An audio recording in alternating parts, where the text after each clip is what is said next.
ಸುಮಾರು 50 ಪ್ರಯಾಣಿಕರನ್ನ ಹೊತ್ತೊಯ್ಯುತ್ತಿದ್ದ ಬಸ್ ಸಾರಿಗೆ ಬೋಟ್ ಏರುವ ವೇಳೆಗೆ ನದಿಗೆ ಉರುಳಿ ಬಿದ್ದ ಪರಿಣಾಮ ಕನಿಷ್ಠ 23 ಮಂದಿ ಜನ ಸಾವನ್ನಪ್ಪಿರುವ ಘಟನೆ ಬಾಂಗ್ಲಾದೇಶದ ರಾಜಧಾನಿಯಲ್ಲಿ ನಡೆದಿದೆ. ಬುಧವಾರ ಸಂಜೆ 5:15ರ ಸುಮಾರಿಗೆ ನೈಋತ್ಯ ಜಿಲ್ಲೆ ರಾಜ್ಬರಿಯಿಂದ ಪ್ರಯಾಣಿಸುತ್ತಿದ್ದ ಬಸ್ ಸಾರಿಗೆ ಬೋಟ್ ಏರುವಾಗ ಅಪಘಾತ ಸಂಭವಿಸಿದೆ. ಹಲವಾರು ಪ್ರಯಾಣಿಕರು ಬಸ್ ಕಿಟಕಿಯಿಂದ ತಪ್ಪಿಸಿಕೊಳ್ಳುವಲ್ಲಿ ಯಶಸ್ವಿಯಾದರೆ ಬಹುತೇಕರು ಒಳಗಡೆ ಲಾಕ್ ಆಗಿ ಸಾವನ್ನಪ್ಪಿದ್ದಾರೆ. ಇನ್ನೂ ಕೆಲವರು ನಾಪತ್ತೆಯಾಗಿದ್ದಾರೆ. ಬಸ್ ಸಾರಿಗೆ ಬೋಟ್ ಏರುತ್ತಿದ್ದಾಗ ಪದ್ಮಾ ನದಿಗೆ ಬಿದ್ದಿದೆ.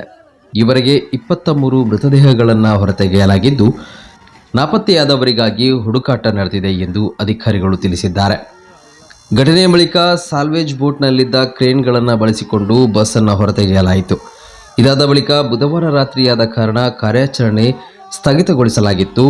ಇಂದು ಮತ್ತೆ ಕಾರ್ಯಾಚರಣೆ ಮುಂದುವರೆದಿದೆ.